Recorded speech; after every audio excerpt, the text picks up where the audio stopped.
What's going on, everyone? So I've got some fun things to talk about today around the meta. I don't know if this is just a site that's existed for a while and I had no idea about it, but this is exactly the type of informational site that I had been really looking for, to be honest, especially for these meta breakdown videos, because you could really see a lot of data. And I just want to walk us through this whole thing because there is a wealth of information here, and we get to really see how much set 5 has had an impact. I'll leave a link to this down below. It is SWU base. A big thank you to my patrons over on Patreon. We're about to do a stream here shortly before recording this video, so we're going to be chatting for a little bit. But let's talk about the most played cards in set 5 and how ridiculously dominant set 5 is. Now, just as a note here, this data is only incorporating, as of right now, the 3 tournaments, which are the Galactic Open, Day 2, and Day 1 of the Galactic Championship. I don't think it's actually included Day 3, but Day 3 is technically kind of a derivative of Day 2, so it kind of makes sense as to why that's not included. But rather, we just don't have a ton of planetary qualifier data in general. And this is obviously, we've had like the deck breakdown and all the matchups and win rate of decks in the past, right? We've been able to go through this. We've been able to go through the matchup data and such. But one of the things I was really looking for is the card statistics. How many and what cards are we playing in what decks, right? And if you look at this, obviously Force Throw is the number 1 most played card by a long shot. It is ridiculous how many decks are playing Force Throw. And if you look at this, we have 1,461 decks. If you look at the tournaments and you combine all 3 of the tournaments together, we have, well, roughly about, 1,150, so 1,150. So we have 3,150 decks, which means this is almost 50% of all decks are running a full 3 copies. I mean, if you look at the main deck average, it is 2.96. I don't know why you would run less than 3. Maybe people just didn't have it. If you're running Force Throw, it's almost immediate 3-of, but that's just kind of crazy to see. But even more crazy than that, the second most played card, Anakin Skywalker. This actually is a little bit surprising to me. Not that he would not be a great card, but how great of a card he truly is. Decks like Talzin and decks like Kylo Ren are even manipulating their list to have heroism cards in it. And even Han Blues, which is one of the main contenders as to why Anakin's so popular as well, have been playing, Force Lightning in their decks just to make Anakin that much better. But even just as a 6 resource 5/7, we have him as the second most played card across these 3 tournaments. And then guess what to follow that up with? Ki-Adi-Mundi and Chirrut Imwe. All 3 set 5 cards, literally the 2nd, 3rd, and 4th most played cards across all decks, are set 5 cards. Set 5 has had one of the biggest, it honestly has had the biggest impact out of any set, period. But then you could even consider set 1 as having less of an impact than set 5, which is kind of a crazy thing to consider, because obviously set 1 has been in the game since day 1. So we wouldn't know if, like, let's say set 2, set 3, set 4, and set 5 came out, and then set 1 came out, how big of an impact set 1 would have. But what I will say is, my goodness, set 5, in terms of the cards being most played, is completely dominating and putting every other set to shame in terms of some of the most played cards. Obviously, Force Throw and Power of the Dark Side, which are surrounding the Anakin and Ki-Adi-Mundi and Chirrut, are still from set 1. So it would be a pretty close matchup between set 1's power level and set 5's power level. But it makes sense. I mean, Ki-Adi-Mundi, where you're entering into more of what FFG wants, is more of a value mid-range format. I do think the format is a little bit faster than set 4. The only exception to that would be Vader Yellow. Vader Yellow is still one of the faster decks. It's not really an aggro deck. It's more like a go wide, finish the game when Vader comes down type of deck, but that is still a reasonably fast deck. And so while the matchups have been a little bit faster because of just how powerful the cards are, I do find that Kiani Mundi still fits absolutely perfectly, not just because you do get to refill your hand and all that stuff, but more so because it just fits so nicely on the Han curve. Getting a 4-3 or a 4-2, like let's say you're playing Kanan as an example, doesn't really matter that much. That extra point of toughness doesn't matter. So the fact that you have 4 toughness really isn't even a downside when you're playing it on turn 2.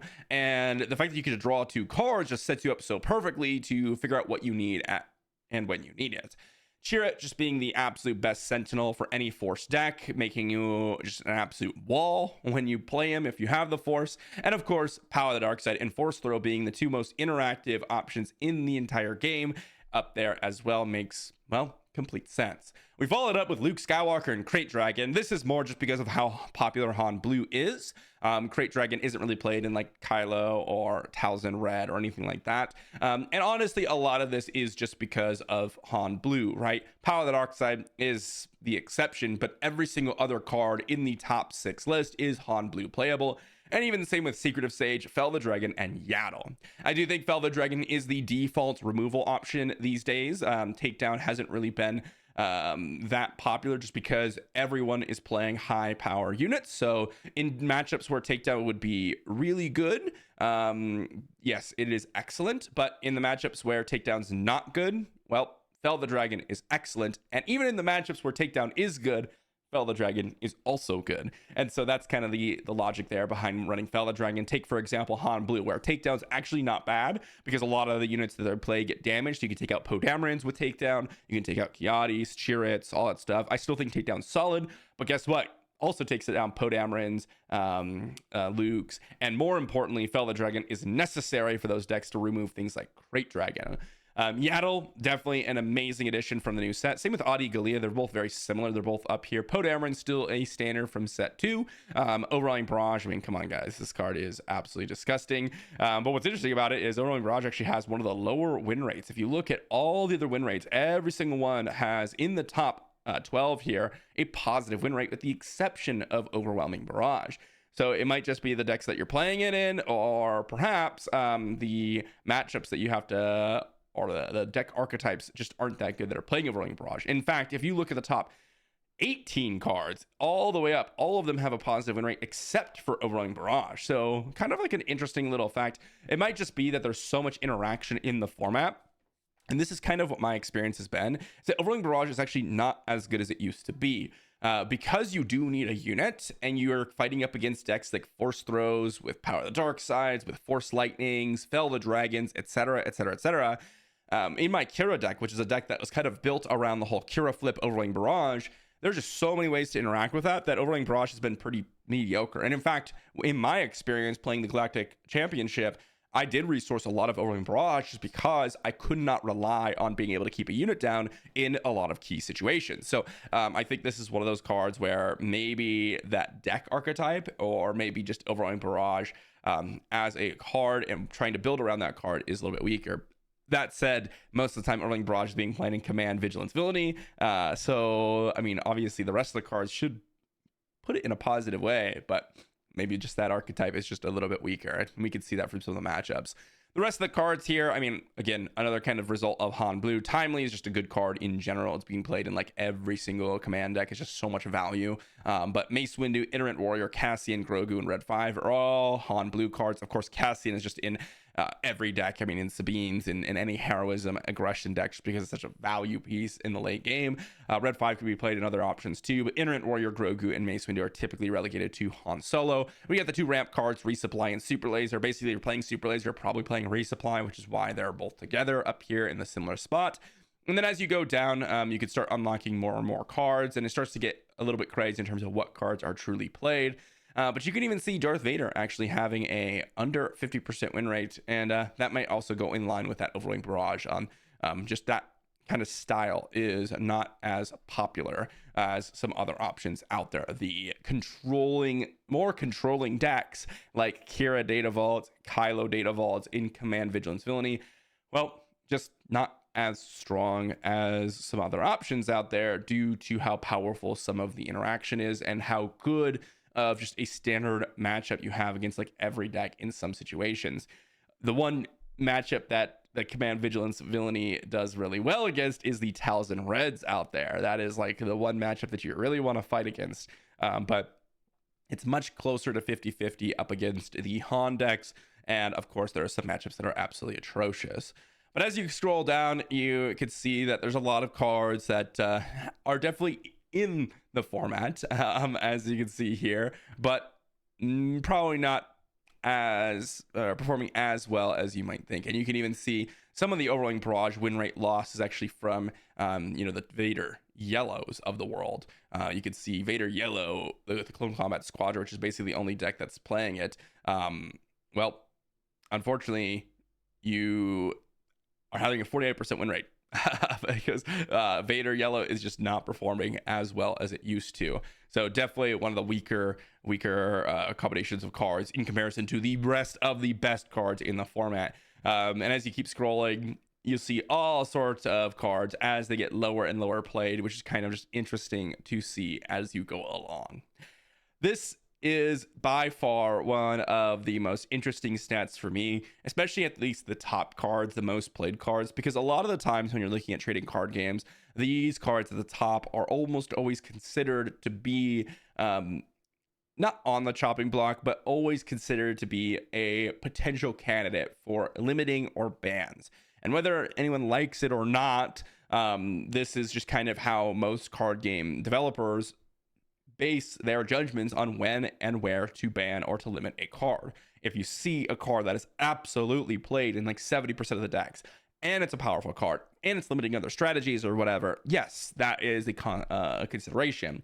Force Throw, if you look here, it is played across multiple lists. Kylo Tarkin Town Han Blue, Quinlan Red, we've got even Darth Maul, which is kind of fun. We've got Townsend, right? So there's all sorts of lists that are playing the Force Throw, and that's something that absolutely is a bonus or a plus for Force Throw. It's not just one deck that's using it to dominate everything. That said, it is a card that is extremely powerful, and this is the number one card that FFG was focusing on. I don't think they're going to touch Anakin Skywalker, Ki-Adi-Mundi, or Chirrut. If you look again, this is, what did we say, 3,100 decks played, so this is like maybe about 35% of the meta. That's usually not something that is concerning in the previous card games I've played. Usually when a card reaches like 50 or 60% of the meta, that's when it starts to become like, okay, we need to take a look at this card and see if it's truly becoming a problem. So the rest of these cards here, you don't see a crazy amount of issue with, and some of these are just absolute staples. Like Luke Skywalker has been up here as one of the most played cards in general throughout all formats. But I think the most interesting thing to me is how disgustingly impactful Set 5 has been. And I say that disgusting as in like a good thing. If you look at just how crazy Set 5 has been, of the top 12 most played cards, we have 1, 2, 3, 4, 5, 6 from Set 5. We have 1, 2, 3, 4 from Set 1, and 3, 4 from Set 2. Set 3 and Set 4 aren't even here. And then if we bring in the top 18, well, guess what? Set 1 cards in Resupply and Super Laser Technician, a Set 2 card in Cassian, 3 more Set 5s, and then 1 from Set 4. And if we were to expand that even further, guess what? It's 1 card from Set 4, multiple cards from Set 5, and then multiple cards from Set 1. So yeah, Set 1, Set 2, and Set 5 are basically contributing the entirety of the meta. Set 4 has some sprinkling in there, but Set 3 is basically nowhere to be found. Set 3, which is interesting about it, because Set 2 is definitely the least liked set. Set 3 was a little bit more liked in terms of the thematics, but the power level on Set 3 was just so much weaker, like ridiculously weaker. And if this doesn't prove that to you, there is nothing that can prove that to you, I suppose. But you can just see how ridiculously underplayed Set 3 truly was. And I'm like scrolling here, and I don't remember exactly every single card. Like, I kind of have to look at some of the symbols here for like Rebellious Hammerhead. I kind of intuitively think that's a Set 4 card, but if I'm looking here, what cards were from, what is the highest most played card from Set 3? Is it Sanctioner Shuttle? Is that the most played? Is that's a Twilight Republic set, right? Yeah, that's Twilight, I believe. Yes, it is Twilight. Bazine's set to. Wow, that's actually crazy when you think about it. Because even like the rest of the cards, General's Blade, I guess, is the second one. So we have to scroll pretty far down to see even a single card from Twilight Republic, and it's some random uncommon that works with Coordinate, right? That's absolutely insane in terms of what set 3 actually offered. So definitely they missed the mark in terms of balancing that set for the rest of the cards here. And I know some of them are reprints. I'm considering the original print of some of these cards. Like Open Fire is a reprint as an example. Super Laser Technician, I believe, also showed up in the starter decks for set 2. Resupply also in some of the starter decks. Like there was some reprints, but in terms of actual first printing, yeah, set 3 absolutely trounced. Absolutely trounced. And then set 1 and set 5 completely dominant with a sprinkling of set 2 and a sprinkling of set 4 in there. So kind of just an interesting little thing to review in terms of what the most played cards are and how dominant set 5 has been. And this doesn't even include the leaders, right? Like if I just include the leaders here, you could see what leaders are actually being played. And Kylo Ren, Han Solo, right? Or Kylo Ren and Talzin, rather, both from set 5. So of the top 5, we have 2 from set 5, 1 from set 2, 1 from set 4, and 1 from set 1, right? And if we continue to expand that, it starts to include some other options. And you could even see the most played cards in these decks, or most consistently played cards in these decks as well, and where they're coming from. And it looks like Vader Yell is the only one repping set 3. I mean, but if you look at Talzin, I mean, look at these cards. All of these are from set 5 with the exception of Power the Dark Side. And Han, well, 3 of these are from set 5, right? It is really cool to see, honestly. I am really excited to see such a powerful format nearing the end of the set 1 rotation. And I say set 1 as in like the first rotation block. Rotation A, I think they're calling it.